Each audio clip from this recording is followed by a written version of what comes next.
Are you looking to purchase a used Chevy Silverado, like a 2014 to 2018 model year? Curious how reliable they are? My crack team over at pickuptrucktalk.com, yeah, this website, went ahead and got the data for you on reliability of that third generation Chevy Silverado. In this video, I'm going to tell you what you need to know about that truck. I'm going to tell you what model year to avoid and what you're going to be prepared for when you're out shopping to look for as far as reliability concerns. Yeah, all that stuff. It's really good stuff. Oh, hey, it's Tim, Pickup Truck Plus SUV Talk. If it's your first time on the channel, welcome. On this channel, you find truck and SUV news, reviews, and interesting stuff I do, and interesting stories, and cool stuff. So hit subscribe, stick around. It's a good time. Let's go ahead and get to all this information about the Chevy Silverado coming up right now. Okay, let's go ahead and talk about this story over here on pickuptrucktalk.com. I've done a variety of reliability videos. I'll put a link above to those for different brands and things. So what we're talking about is the Chevy Silverado. We're talking about the third generation, which is what they call this, and its reliability. So in this generation, we have the 2014 through 2018. And what we wanted to do was we wanted to look at the 2019, 2020, but we want to look at also three data sources.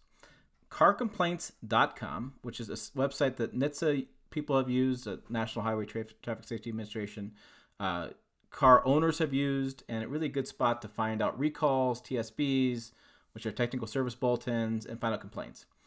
We also looked at Consumer Reports, and they do a good job of getting information from their viewers and their subscribers on what's going on. And we also have JD Power, which uses its subscribers to know what's going on. So we have three sources here.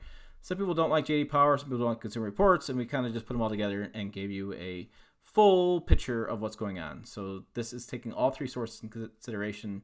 Pick and choose what you want to listen to there.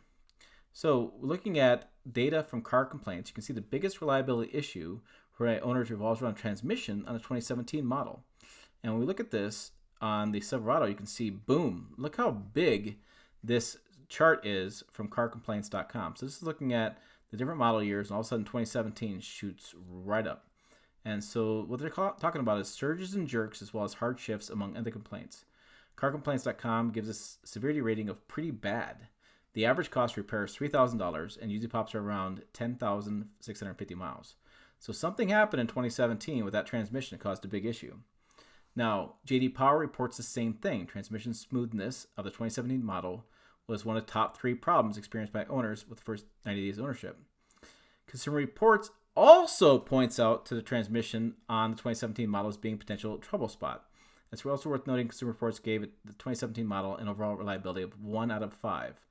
And so the 2017 Silverado, for whatever reason, has an issue with the transmission. That's one to avoid. Now, if you look at the back to carcomplaints.com, you see the most complaints logged for the model year is 2014, with most of those revolving around air conditioning not working, though there are more complaints at the HVAC in the 2014 model and the transmission in 2017. The average cost of repair is $995, so a lot less for the AC. Consumer Reports also indicates the climate system 2014 model is a potential trouble spot. And it's also interesting to note there are 19 recalls on the 2014 model. Not one of them pertains to the HVAC system. So if you have a problem, you need to repair it, it's all on you. Vehicle rating from JD Power. So the 2018 model, according to JD Power's highest JD rating among Silverados for the third generation, 85 out of 100. No, and that beats the Tundra and two-wheel drive, four-wheel drive, and the GMC Sierra and the Toyota Tundra. It looks like they list that again for whatever reason. So the best of years looks like the 2018. If you're looking at just the model year comparison on car complaints, you can see that the 2018 has fewest complaints by a lot. The 2018 model also has the highest JD Power ranking, and Consumer Reports data, the company doesn't seem to give any model year of Silverado and third generation high marks, except for 2014, which is 8 out of 12. Overall reliability 2018 doesn't end up worse, is kind of good, my writer says, I guess. So 2014 is going to be your, or 2018 is going to be least complaints. Now that could also be a factor of having less miles on those vehicles currently because they're just a couple years old versus like the 2014's got more miles on it. But that 2017 still has pretty good amount of miles and problems for transmissions. So what's going on? 2017 is flat out the worst year. So if you own a 2017, it'd be interesting to talk about that down below in the comments. Overall, the Silverado, has its share of complaints and quality issues. The initial quality of the Chevy Silverado tends to be high among owners. The predictive reliability, which is they look at past issues versus going to future issues, tells a different story. There are 7 other pickup trucks with better reliability rankings than this truck, was according to Consumer Reports. If you want to peek at the current generation's rating, it doesn't get much better. It gets worse.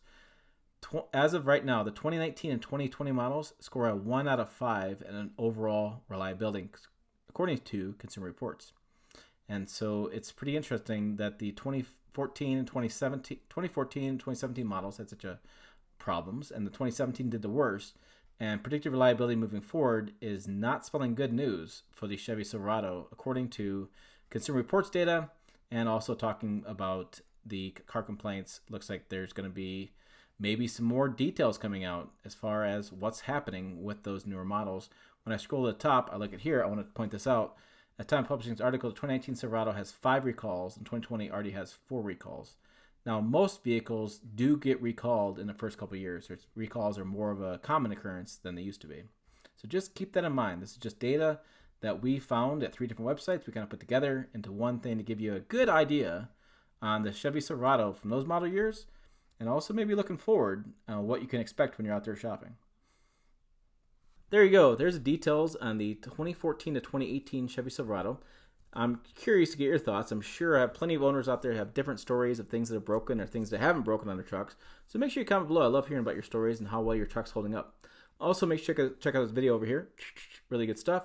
And the website down below for information on pickups and SUVs. It's a good time over there. Trust me. I have a good time over there. It's awesome. As always, thanks for watching. I'll see you down the road.